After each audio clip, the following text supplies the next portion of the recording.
graça e a paz do Senhor Jesus esteja sobre todos. Vamos ler o Salmo de número 11. Essa é uma ministração que nós vamos estar colocando no coração da igreja, à disposição dos irmãos. E é uma mensagem que veio no momento oportuno, baseado numa das falas e ensinos de Marcos Lucado, um servo de Deus, abençoado do Senhor. Salmo de número 11, versículo 1 ao versículo 7, nós vamos nos ater ao versículo 3.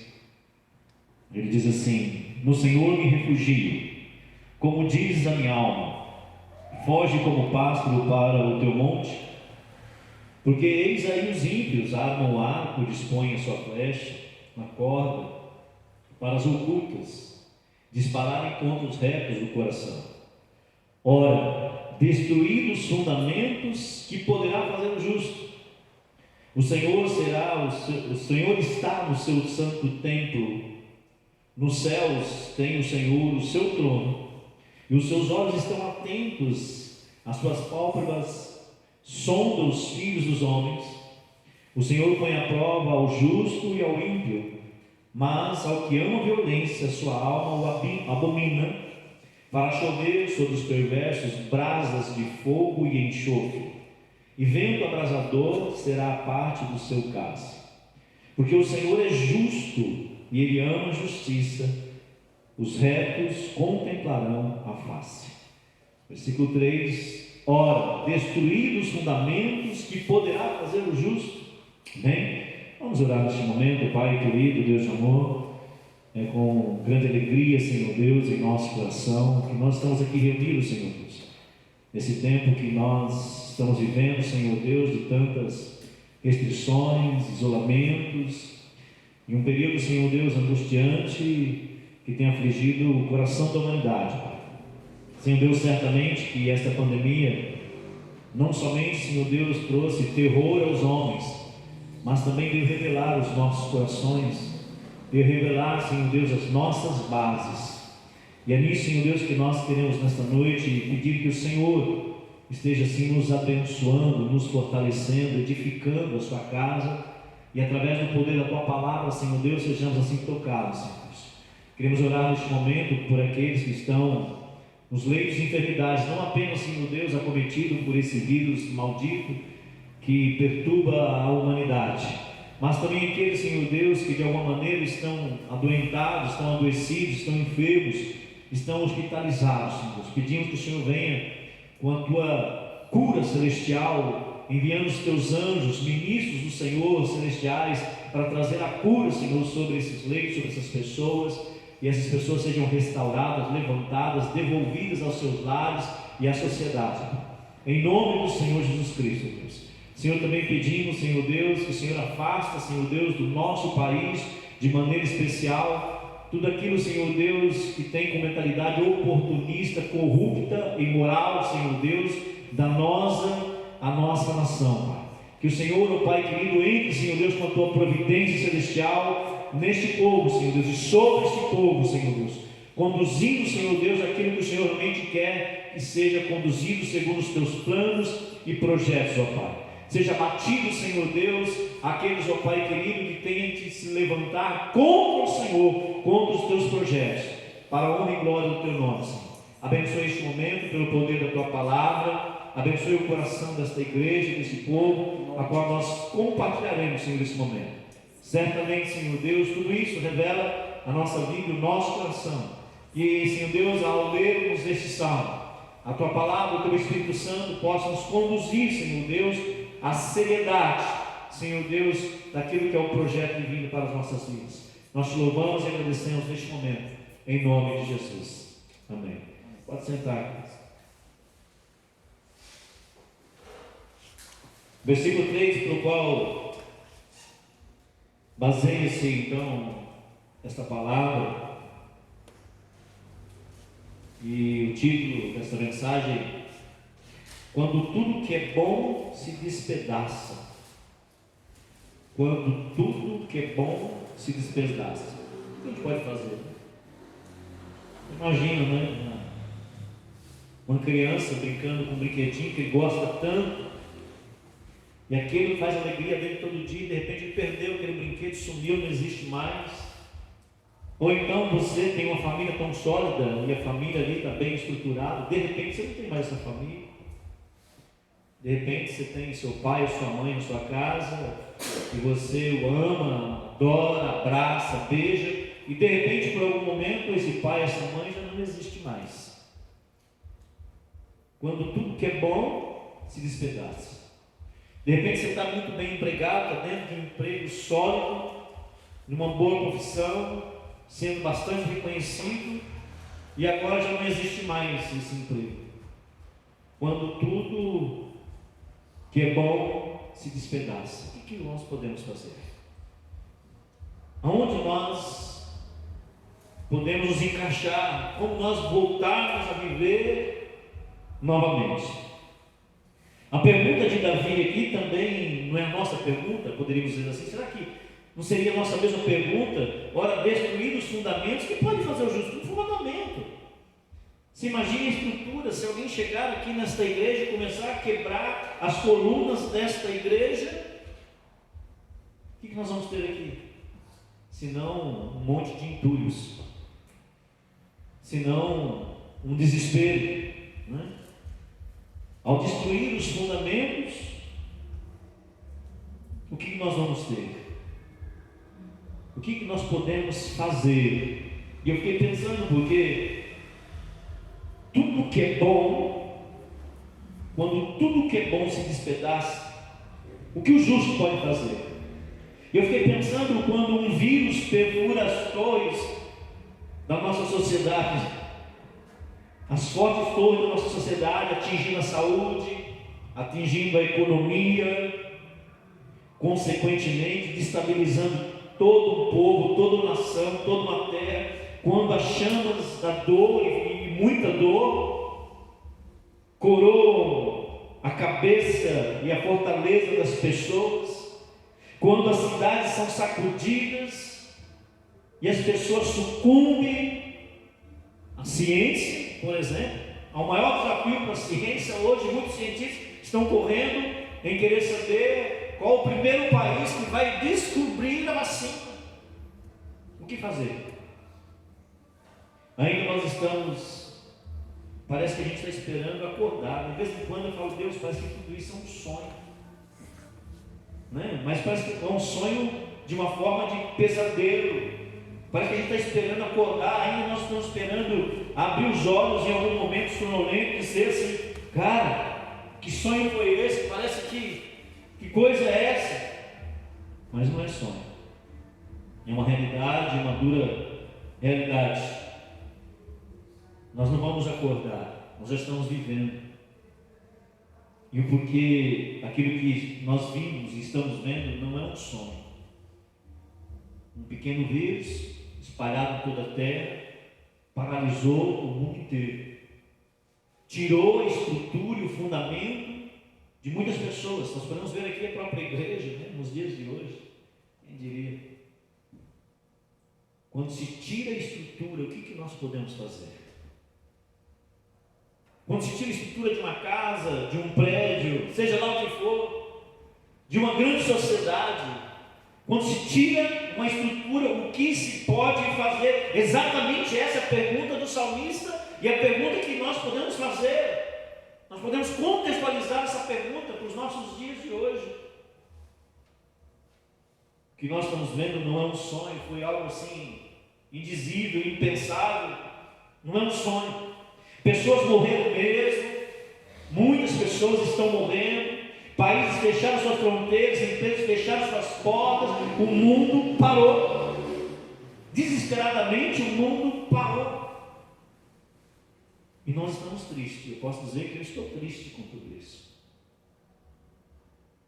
Nós estamos tristes pelas pessoas inocentes e queridas que morreram, embora muitos talvez não sejam nem parentes nossos, mas quando recebemos essa notícia, como nos entristece.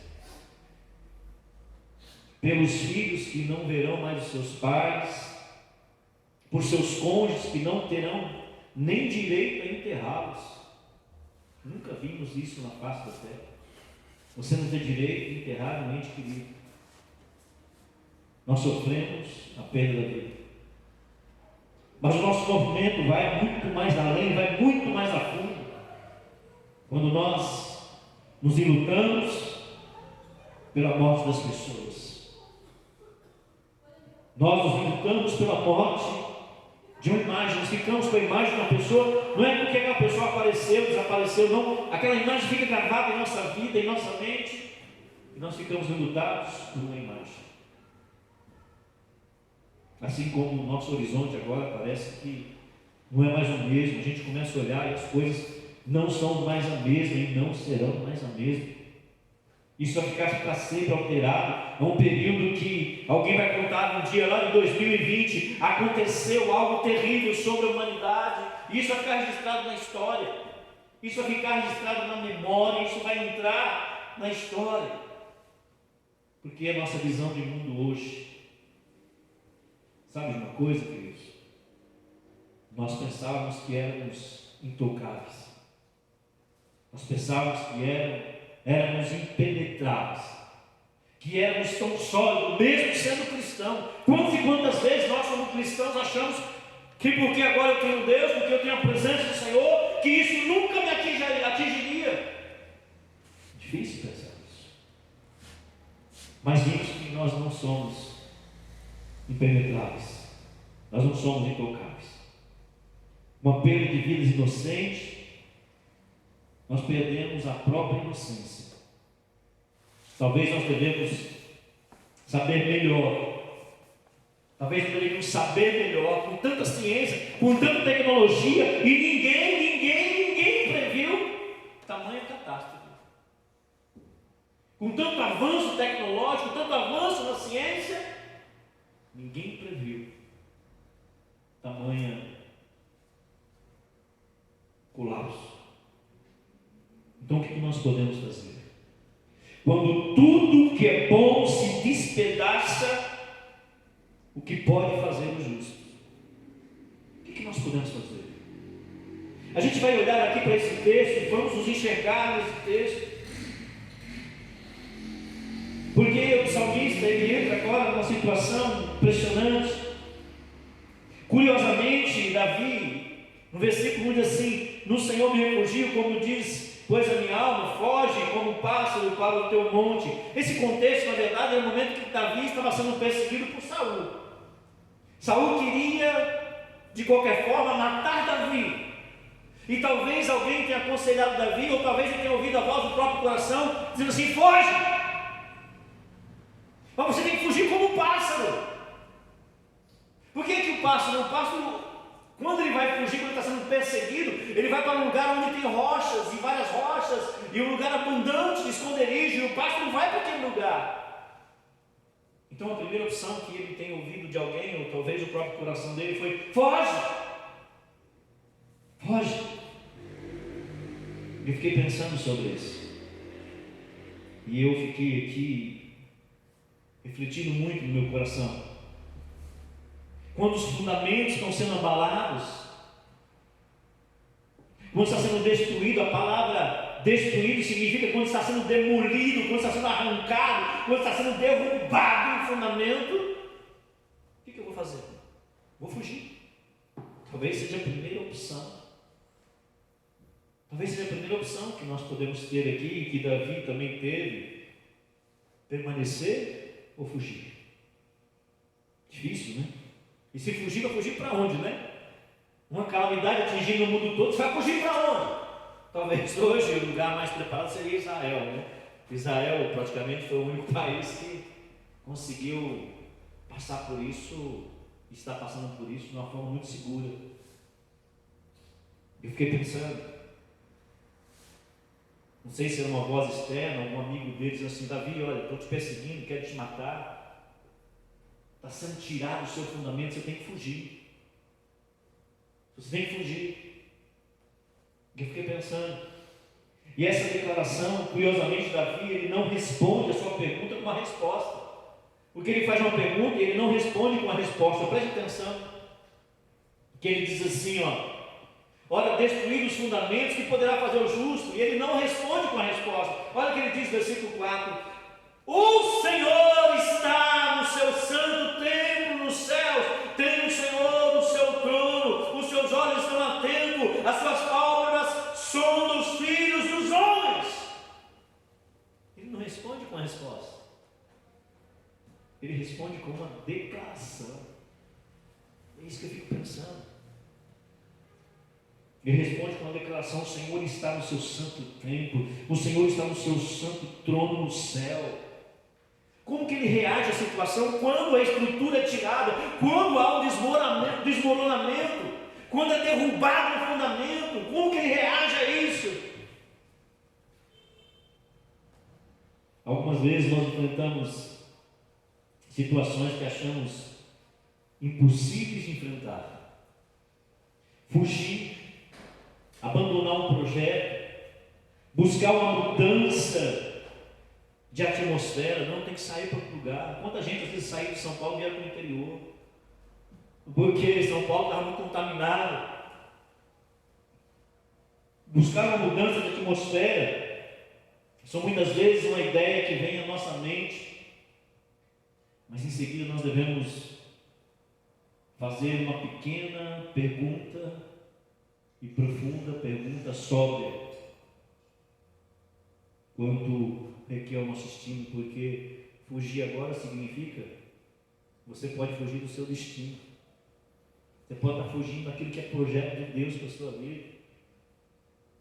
Fugir pode ser algumas vezes até uma solução, porque você está com um lugar difícil, alguns problemas difíceis, você pode até fugir, temporariamente pode ser a solução. Davi talvez tenha feito isso, temporariamente ele fugiu de Saul, algumas vezes ele fugiu para preservar a vida. Mas será que agora ele deveria fugir de um projeto de Deus, quando as estruturas estão sendo abaladas, quando os fundamentos estão sendo arrancados? Muitas vezes podem ser boas essas fugas, mas a solução é correta. Nós não podemos fugir com tanta frequência assim. Eu ouvi uma frase que diz assim: o fraco sempre desiste, mas sempre é cedo demais para desistir. O fraco sempre desiste, mas sempre é cedo demais para desistir. Quem é que nunca invocou a Deus aqui em situação de desespero? Eu acho que é o momento em que as pessoas mais estão invocando a Deus, mesmo sem conhecer o Deus dos céus, o Deus dos deuses, o Senhor dos senhores. Primeira coisa que eu vejo que o salmista fez aqui, isso enche meu coração. Quando ele começa o versículo 1, ele diz assim: no Senhor, diga comigo, no Senhor, me refugio. Como que ele começa? Quando as estruturas estão sendo abaladas, quando estão sendo destruídos os fundamentos, o que eu e você, que somos justos, não porque somos bonzinhos, mas porque somos justificados pelo sangue de Jesus Cristo, porque somos lavados, remidos e comprados com o sangue de Jesus, o que eu e você podemos fazer quando as estruturas do mundo, desta terra, quando a economia, quando as coisas estão sendo rompidas, quando a saúde está sendo destruída, o que nós como justos podemos fazer? Primeiro, afirmar a sua fé. Em quem você está crendo? Você está crendo na ciência? Pois a ciência comprovou, está provado que ela falha. Você está crendo na medicina, embora pode ser muito boa, mas ela não impede as pessoas de morrer. Você está crendo no poder político? Pode até ser, mas esses homens são violáveis. Eles falham. Esse é o momento em que eu e você devemos afirmar a nossa fé em quem nós temos crido. O salmista diz: uns confiam em carros, outros em cavalos, mas eu farei menção do nome do Senhor. Nós faremos menção do nome do Senhor. Eu creio num Deus poderoso, eu creio naquele que é o Criador dos céus e da terra, eu creio nesse Deus. E essa palavra Senhor, ela invoca o aquele que existe, aquele que é sobre todas as coisas. A primeira situação Porque olha que interessante. Muitas vezes fugir pode ser prudente, sim. Mas quando você fugir, fuja acreditando que Deus continue com o projeto da sua vida. Foge como um pássaro para o monte. O monte é um lugar de abundância, de esconderijo. Pode até se esconder, mas isso é temporário. Porque eis aí os ímpios, armam o arco, dispõem a sua flecha na corda. Olha só. Interessante, guys. A flecha, na verdade, era uma arma traiçoeira. As pessoas não viam, muitas vezes, de onde estava sendo atirado as flechas naquele período. Assim como hoje, talvez, um atirador de elite, né? Ninguém sabe onde vem o tiro, mas ele acerta o tiro. E numa guerra, é imprescindível a existência de um atirador de elite. Ele faz um estrago terrível, porque o inimigo não sabe de onde vem o tiro, assim a flecha. O que significa isso? Nós não sabemos por onde nós seremos atacados. Quem imaginava que a gente poderia ser atacado por um vírus? Essa flecha traiçoeira oculta atingiu em cheio a humanidade. Olha só.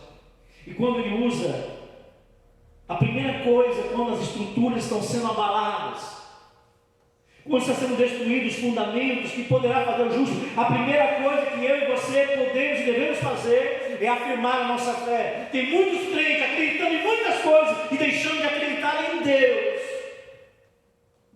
deixando de acreditar no Senhor. Ele continua o mesmo ontem, hoje, eternamente. Ele é o Deus que cura.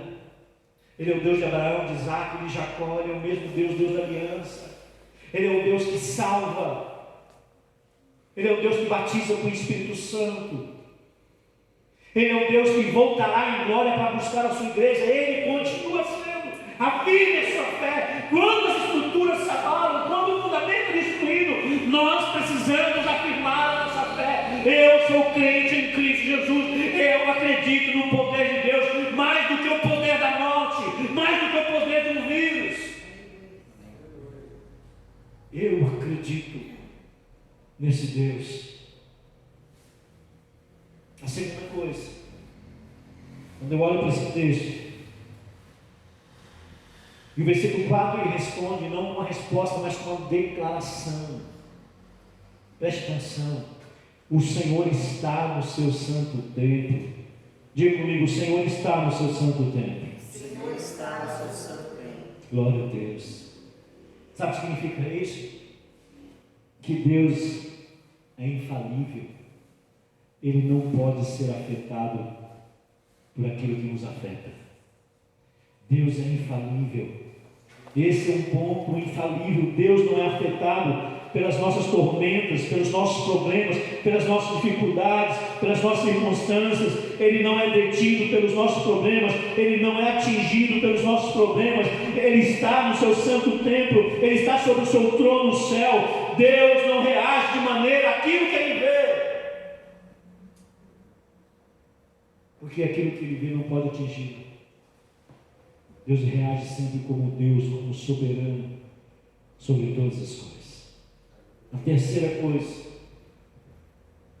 que ele diz aqui, o Senhor põe, e novamente a palavra usada aqui, o Senhor, a palavra Senhor, significa aquele que existe, ou seja, aquele que existe antes de todas as coisas, aquele que não precisa provar nada para ninguém, aquele que é. Terceira coisa é que Ele não muda.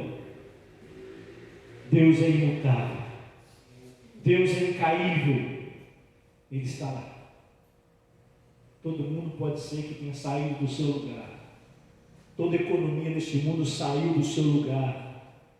Mas Deus está lá. No seu trono soberano. Deus está lá. Pode ser que os negócios deste mundo foram afetados. A política desse mundo foi afetada, os países foram afetados, mas Deus está lá. Pode ser que os homens, os fundamentos dos homens caíram, Mas Deus não caiu. O negócio de Deus é mudar a tragédia em triunfo, é transformar a maldição em bênção. Deixa eu dizer para você, igreja do Senhor Jesus Cristo, eu acredito que depois da tempestade vem a abundância de Deus. Depois dessa miséria, dessa calamidade, vai vir uma transformação de Deus sobre todas as nações da terra, até a vinda de Cristo Jesus. É isso que eu acredito. Que depois de estado de calamidade, de miséria, vem abundância. É isso que eu acredito.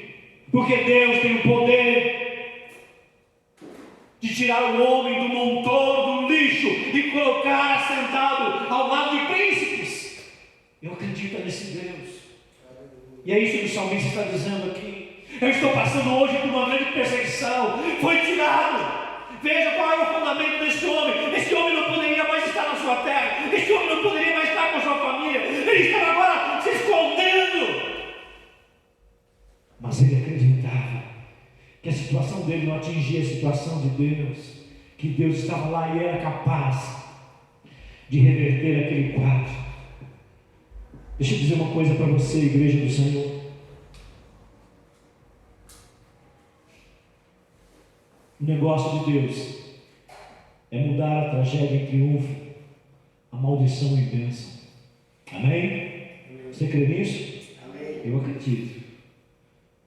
Eu acredito. Ele não fez isso com José. Lembra de José? Ele fez isso com José. Veja, na prisão egípcia, seus irmãos o haviam vendido, a mulher de Potifar tinha tentado se deitar com ele foi preso. Se alguma vez no mundo, o mundo desabou, foi na vida de José. Eu não queria passar pelo que José passou. Vendido pelo próprio irmão, tirado do seio da família à força, levado para um país estranho, e depois de levado para um país estranho, foi colocado numa prisão. Eu não queria estar no lugar de José. Se tem um lugar que o mundo desabou, foi o mundo de José. Porque aquele menino, homem, era um sonhador, tinha projetos. Vamos considerar também a vida de Moisés, cuidando de um rebanho no deserto. Será que é isso que ele pretendia fazer na vida? Um cientista, um homem formado na ciência do Egito. Você imagina um grande cientista se deslocar agora, vou cuidar de rebanho no deserto, tirar carrapicho de ovelha, carregar a ovelha nas costas, subir e descer montanha, conhecer caminhos e caminhos terríveis. Será que é isso que ele planejou para ele? Difícil. O seu coração bate com o sangue judeu, a sua paixão é conduzir os escravos. Então por que Deus o mantém conduzindo ovelhas? Por que Deus levou Moisés para conduzir ovelhas? Nós podemos dizer também de Daniel. Daniel estava ali de seu homem. Se você vai pegar no livro de Daniel, o que fala de Daniel, aquele homem bonito, imagine isso, não só bonito, mas ele estava entre os melhores e mais brilhantes jovens de Israel, o que equivalia hoje às melhores graduações do nosso país. Qual que é a melhor graduação, Michel, do nosso país? USP. Não entendi. USP. A USP, um PhD na USP? Daniel estaria no meio desses. Um PhD lá na USP. Já pensou, irmãos? Este homem com essa graduação, mas ele e toda a sua geração estava sendo levados fora de Jerusalém. A cidade está destruída, o templo está em ruína. José, Moisés e Daniel. José na prisão, Moisés no deserto, Daniel na cadeia. Foram esses momentos desses homens.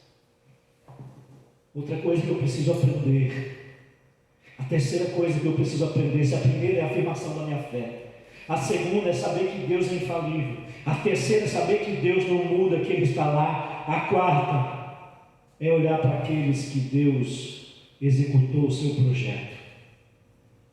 Olhar para aqueles que Deus executou o seu projeto. Olha só. Eles tiveram momentos escuros. Quem poderia ver qualquer coisa na vida deles de boa? Moisés no deserto. Quem poderia ver Moisés alguma coisa de boa acontecendo na vida de Moisés no deserto? Quem poderia ver alguma coisa de boa acontecendo na vida de José lá na cadeia? Quem poderia ver alguma coisa na vida de Daniel, mesmo formado lá na cadeia, na prisão, Babilônia? Quem poderia saber que José, o prisioneiro, estava a uma promoção de se tornar o primeiro-ministro do Egito? Quem poderia saber isso? Quem teria pensado que Deus estava dando a Moisés 40 anos de treinamento no deserto? No mesmo deserto onde ele ia conduzir um povo, uma nação, um grande estrategista, ia ser um grande libertador. Quem poderia imaginar isso? Quem é que poderia imaginar, fazer um quadro imaginário de Daniel cativo? E que em breve seria o conselheiro do rei. Quem podia imaginar isso, irmãos? Quem podia imaginar isso? Deus faz coisas assim. Ele fez com José, Ele fez com Moisés, Ele fez com Daniel, Ele fez com o próprio Jesus Cristo, seu Filho, levando na cruz, sendo crucificado, sendo castigado, mas elevado aos céus e sentado à destra do Pai. Quem poderia imaginar isso? Os seguidores de Cristo viram na cruz a inocência assassinada, a bondade assassinada, a torre de força do céu foi perfurada, mães choraram, o mal dançou, os apóstolos tiveram que querer saber, quando todas as coisas se despedaçam, o que fazem os justos? Não olhe para os fracassados, olhe para aqueles que são vencedores em Cristo Jesus. Deus respondeu a sua pergunta com uma declaração, com o estrondo da terra, com o rolar da rocha. Ele relembrou: o Senhor está no seu santo templo, o Senhor está no céu. Eu penso que naquele momento em que Davi estava falando sobre as estruturas que tinham sido arrancadas, ele ouviu um trovão do céu, ele ouviu uma voz de Deus. E hoje nós devemos lembrar,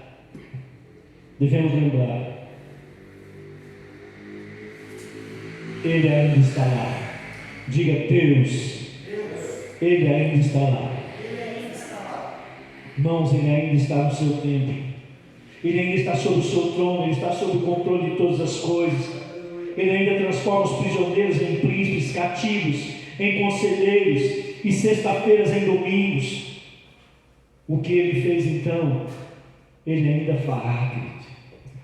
Deus ainda fará. Guarde isso no seu coração, querido. O Senhor põe à prova, versículo 5, ao justo e ao ímpio, mas o que ama a violência em sua alma, o abomina. O que esse mundo está vivendo? Esse mundo está vivendo uma tendência social de poder pela violência. Deus resolve interromper isso, colocar as coisas nos eixos. Colocar as coisas nos eixos. Olha só. Hoje eu sei que é dia das mães, finalizando o domingo das mães. E eu fiquei pensando numa mãe. Entre elas, ao ver o seu filho ali pendurado numa cruz, após ser julgado por pecadores, ser cuspido, chicoteado, agredido, insultado, coroado com espinhos, escarnecido por ladrões. Ali estava uma mãe olhando para a cruz. Maria sabia muito, mas ela não sabia de tudo. Ela não sabia que Deus estava no controle de todas as coisas.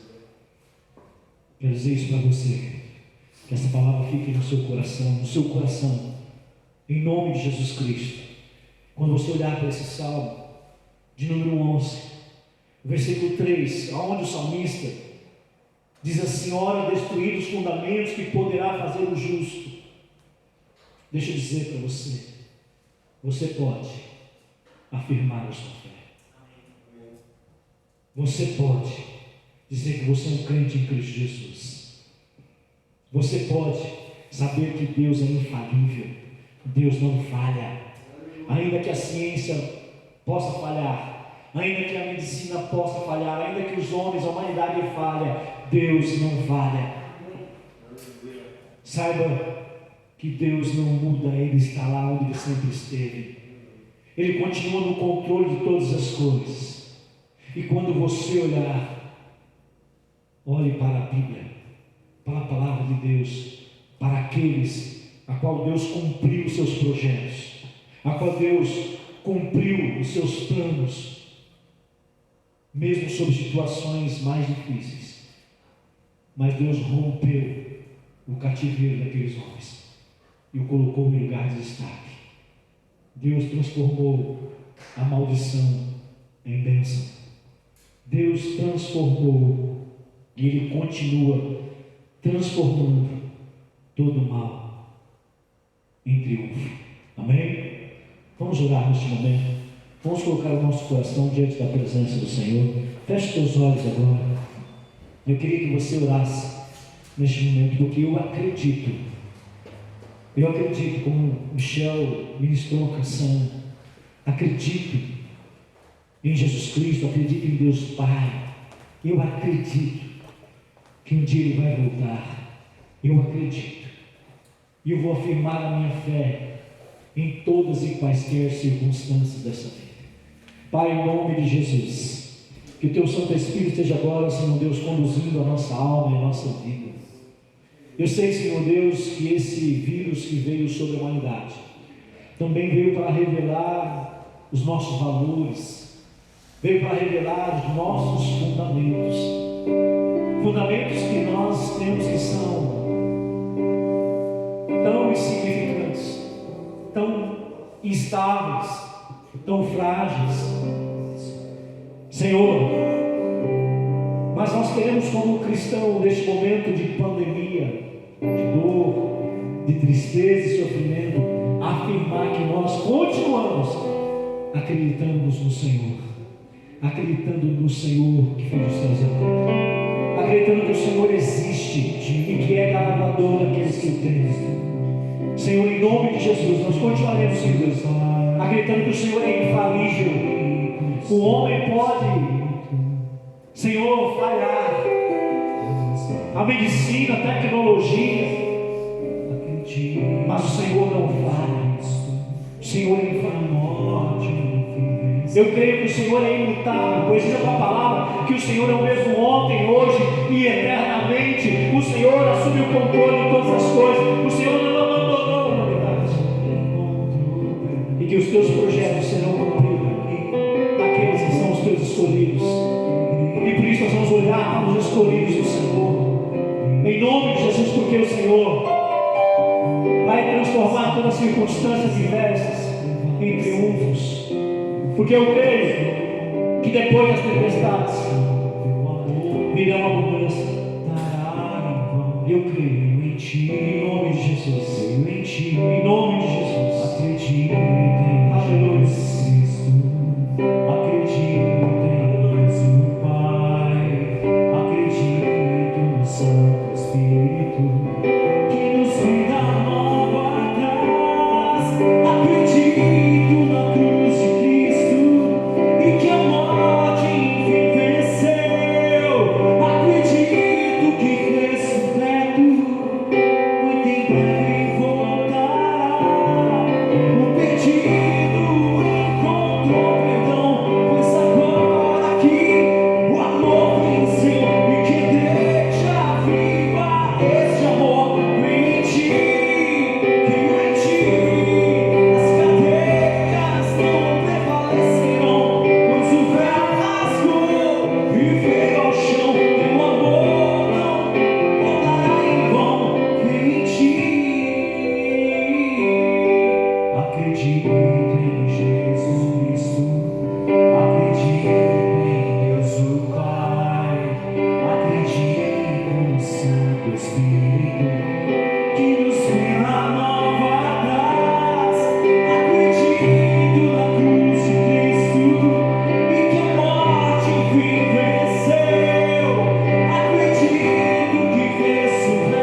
Deus.